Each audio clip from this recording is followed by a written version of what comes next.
We RP. It's cold. It was -8 degrees last night. Wind chill -25. I heard it was like -28 in your house too. Yeah, furnace went out. They did some magic. The other thing is we can hear the pond like cracking and like growing. There's got to be a foot of ice there. It goes. I'm like, what was that? Oh, just the ice, the pond cracking. You think it's like the Stay Puft guy in Ghostbusters? Yeah. He's under there. He's in St. John apparently. I can't wait to go drill and see how deep that's. It's awesome. We gotta drive our truck out there. You got a power auger? How you? Oh yeah. All right. That's good. What kind of stock, like fish stock, do you guys have in that? That's a great stock pond. We got bluegill, some crappie in there. That's what we pull out in the ice fishing. But there's a nice bass. Nice bass. Nice. Oh, I thought you said I got a nice ass. I do. All right. Allegedly. Nice bass, nice ass. What do we got today? I think we talk about coffee machines and rocks, maybe. Yeah. Coffee machines are delicious. We've harped on buying coffee from coffee shops and Starbucks and Dunkin' Donuts and how that erodes your budget. Sometimes you just got to pull the trigger as coffee lovers. I think it changes your morning routine a little bit too. What do you mean? I don't know about you. I'm an impatient human being. Mm-hmm. Sitting in line at a place to get a coffee, Not gonna work. That ruins my day from jump For street. $12. Yeah, it's like, hey, let's wait. It sounds like a different type of operation. Hey, let's wait in line here and pay $12 to get you know what. But yeah, like, It's gonna do some math. Keep going. yeah, think about your hourly rate while you're sitting in line to get the coffee to pay $12 for the girl to come to the window and just say, the machine wants to ask you a question, Adam. Yeah, the machine wants to ask you how much you want to tip. Like, it's amazing. You know what? You've been through a lot of sales trainings. I've been through a lot of sales trainings. You close the sale a lot easier when you tell me what the machine's asking me Yeah. and why I should participate in the machine asking me the question. Hey, you think the crew did a great damn job today because the wait time was only 3 minutes to the window, not 14? Throw a couple bucks up so we make sure the A crew comes in every morning at 6. I would sign up and I would tip them. Does that sound like it? That sound fair to you? That sounds fair to me. Would you be open-minded to leaving us would. a tip? Like, it's, again, the problem is, and this happens in our industry all of the time, people just aren't direct with the question. They're not direct with the problem, and then they don't like the direct answers. Your business, my business, the surrounding businesses that participate in our businesses, there's no room for for having that 30% variance in an equation. So today we'll talk about rocks.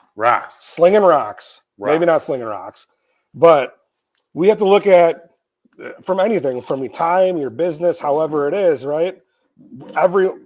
Most people that have gone to either business school or read a lot of business books have heard the analogy of the professor that puts the bucket or the glass on the counter and then says, fill this up with sand, gravel, water, boulders, all of that stuff, right? And then you hear the story about how everyone puts the water in first, and by the time you get to the boulders, there's no more room. Correct, and that's because your mind is not in the right. You're not looking at it top down or whatever, bottom up, however you want to phrase it. You're not looking at it from the right perspective. Right. Order of operations matters. Correct, because if you put the water in first, guess what? You have a tough time getting them rocks in after you put the sand, the gravel, and everything else, and they're going to end up on the top. But you put the rocks in first. Everything else, incrementally smaller, and then water goes in, fills the gap. Yeah.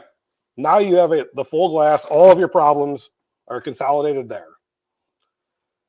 We've watched mindset, I think, in the last 2.5 to 3 years erode. Like your phone and these devices and all of. Netflix has a thing out on it right now about how Amazon, like the lady from Amazon was talking about how they would game the system, and they knew that if they put if you spend $30, get free shipping and green to you, you would be more likely to up your order to $30.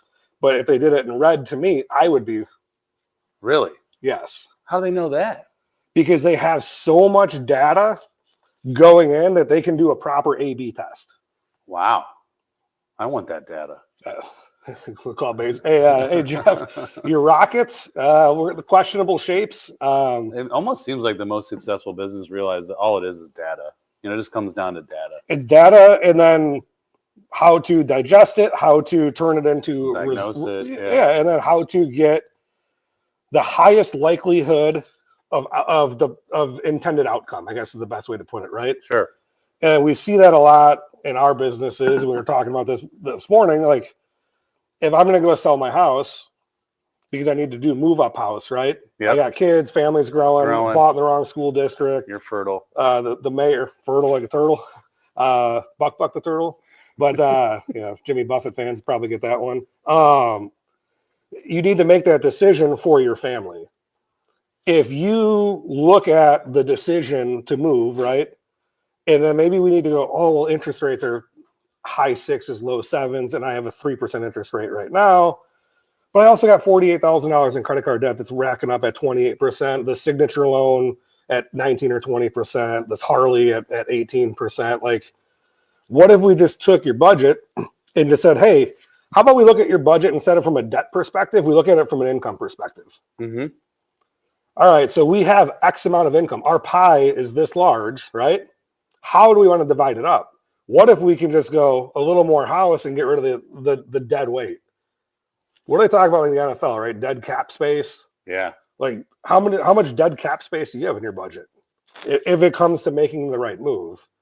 But you can't, like math, if you have a variable in that top line situation of what is my net proceeds likely going to be from the sale of this house, and you don't know what it is, and you're looking at it like, well, I could clear 100,000 or I could clear 180,000. That's a big swing. Correct, and that could be the difference between you making the decision or not making the decision, or the decision being the right one financially or not. Right. I'm a weird person. I like to find data, right? So I spend a lot of time like in the Reddit first time buyer and like all of these questions about mortgages, and I look at all of the questions, I look at all of the responses, and they all go this way. They never go like, they don't look at it like this. And it's a scarcity mindset. I don't know, a scarcity, or just like everyone's so conditioned to worry about your mortgage payment and the interest rate on it because it's the biggest debt. Yeah. But it's likely the lowest interest rate.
Cut the show.